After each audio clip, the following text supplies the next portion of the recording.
Hello, everybody. Welcome to Indigo Tarot Odyssey. How is everybody? Hooray, it's my birthday. We got the 29th action rocking today. I woke up at the crack of dawn, super ridiculously happy and just filled with gratitude for the fact that it's kind of unbelievable in my 53 years of life. It's like I haven't really experienced, any illness. I think one time skiing out in the dead of winter when I was young, I had a bout of pneumonia, but otherwise, I am really, really grateful for robust health and a healthy state of mind and, being able to do what I do and have a voice and all you great people out there. And, just the knowledge that there's so much available to us when we tap into that positivity and that optimism. And we know that opportunities just are raining down on us when we clear our head of all this stuff, which brings me to the awareness of cosmic influences, all these beautiful synchronicities, analyzing our relationship to astrology and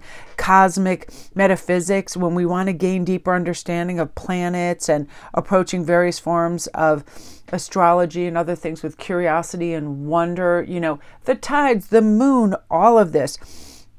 I feel like humankind actively becomes a mirror of the universe, It's like microcosm meets microcosm, as above, so below. And here's the thing. It's like everyone's approach to these sort of things will be, experienced differently. So let's start where we feel the most comfortable. For example, if a person that drew this card is intricately familiar with Western tropical astrology, maybe it's time to study Vedic astrology, Chinese Taoist astrology, Western sidereal, all this. I remember being so fascinated with the fact that when we move into sidereal, our sign can change. Mine actually changes from Sagittarius to Scorpio when I do sidereal. And I was like, ooh, so now I read a little bit on both. It's really neat. It's like the interpretive possibilities are certainly aplenty. But remember one thing, we are not victims of our natal charts. They are blueprints regarding the lessons we've come to learn in this incarnation and not a behavioral fallback. You'll hear people say that too, oh my God, that's so so Aries, that's so Sagittarius, that's so this, that. I remember just was sometimes watching people and they go, oh yeah, they're a Scorpio.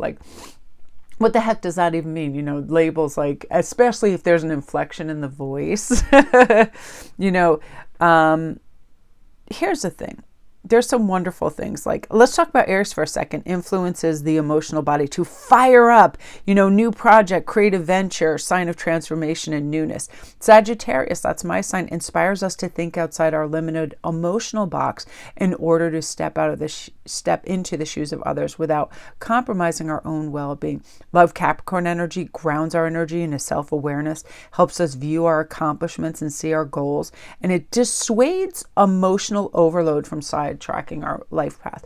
My husband's a Capricorn. Sometimes I'm like, man, how can he power through that? When my mother passed away, there was so much chaos and confusion.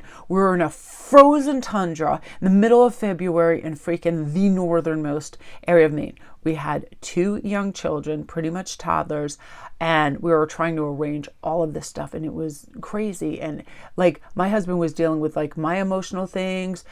We had the kids, we had all my relatives, all this stuff, and he was just so stalwart and okay, now we got to do this. He just could go let me go in a straight line, and I'm not going to divert my attention. I love that kind of energy. I love Virgo energy. It helps us forge our own unique path by looking at all sides of any given story, so we become more emotionally adaptive. We kind of get neat and tidy and all that. Love me some Leo energy. It combats emotional stagnation and invites that self-confident energy that allows us to be ourselves rather than emotionally persuaded by other perspectives. Leos are just them. Cancer, oh my God, I love me a Cancer. Imparts a lesson to be emotionally protective, facilitating, an examination of our inner beings to become stronger empaths. Nobody writes, journals, and emotes like a Cancer. Just beautiful.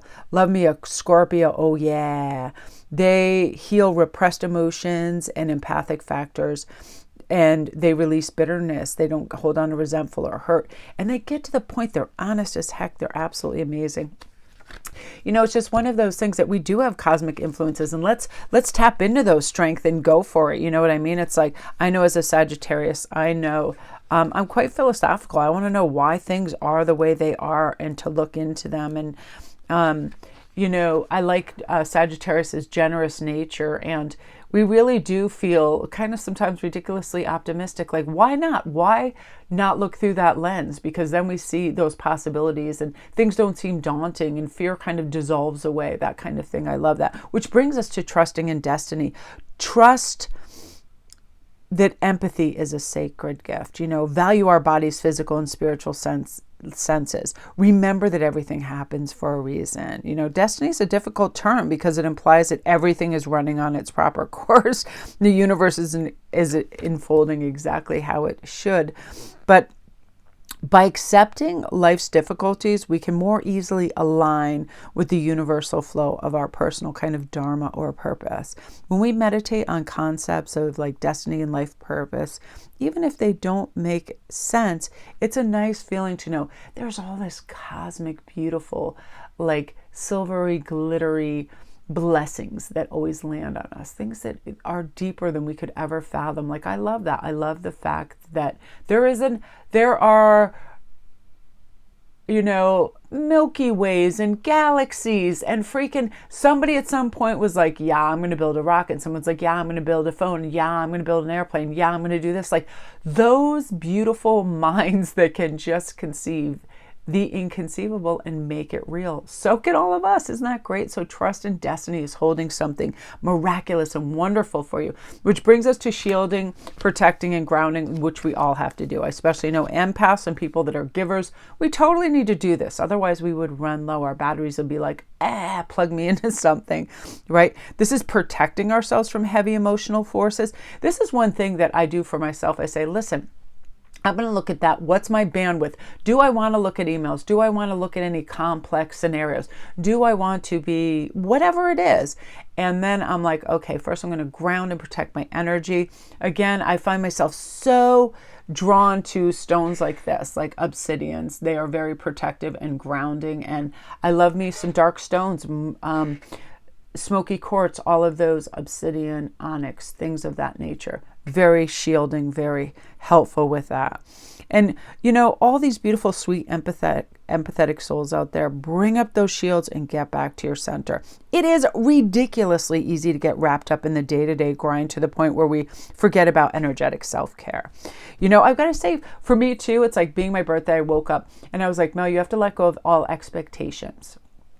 Sometimes you think you're going to wake up to a gift or a card, and everybody has their hustle and bustle going on in the family, and they're doing their work, they're going to school or whatever. So it's like, do not think that people don't appreciate or love you if they don't have some like physical gesture the moment you pop out of bed, because it's like, I love me a prize like anybody, but it's like, I feel good if I'm happy and grounded, and I know life has provided me with like an amazing family and the most beautiful friends and clients and sweet people all over the world, and I'm so happy for that and so lucky.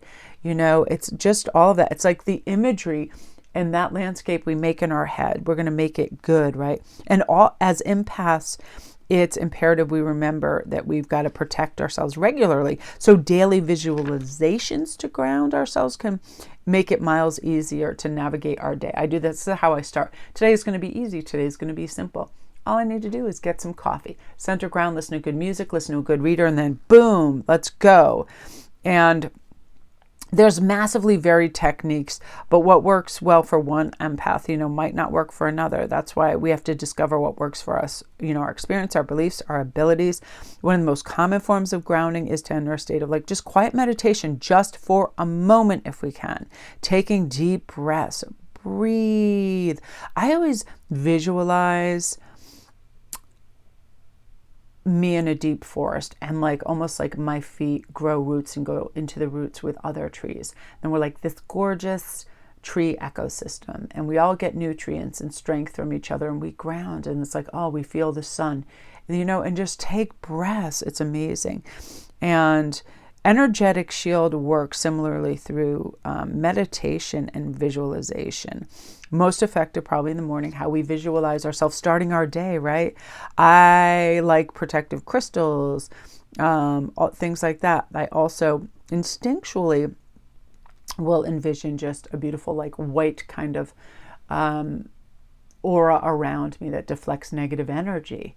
But I love doing this. So, like, here's an example. If somebody is acerbic or they've got rough edges and they're kind of coming at you, tone of voice, I'm very sensitive to tone of voice. If something is shrill or just, I don't know, aggressive or whatever, I just take a deep breath and I just look at people. I love doing that too when people are just popping off and they don't realize they're acting like totally bonkers. I just like to just look at somebody, not with aggression, not with a what the hell's wrong with you stare, but just like curiosity, like what is going on inside that little popper of yours, like what is occurring, because sometimes it takes a moment for somebody to right themselves, and we should allow them that and have empathy, because we've all been there in traffic and whatever, like, it occurs time to time. So it's like, take that breath, ground, and be like, oh, I have a little bit of empathy for people. Be aware too, damn, we getting close to Christmas, so people are speeding up and not really tapping into that loving, gentle, slowed down nature. So having sympathy for that, but also realizing that let's recognize any patterns where we can do that, where we start off and we're not quite grounded. There is nothing like being able to just glide out of your house, everything in your bag perfectly, have that hat on, the right amount of warm clothing, and just feeling like, I got time, I've got energy, I'm taking a deep breath, no hurry, really soothing yourself. I listen to funny podcasts when I zoom around in my car too, and I laugh. I have the best time. I feel like everybody's in the car with me, Dana Carvey, Theo Von, just having a laugh attack in my car. And it's one of those things where that is also shielding and grounding. So, kind of find your thing that does it for you. And then also being aware of cosmic influences. Lots of times retrogrades and things like that can make people be like, oh, devices and all of that. But that being said, my beauties, it's like trusting in destiny. If we look through the lens of the universe has some beautiful configurations for us, has some great surprises, has some lovely gestures to bring forth on the silver cosmic platter for us, then we get excited about life. It's easier to look through that lens of love and optimism. So that's what I'm trying for. Thank you guys so much for watching. You're absolutely amazing. Now I'm going to go upload. Love and light.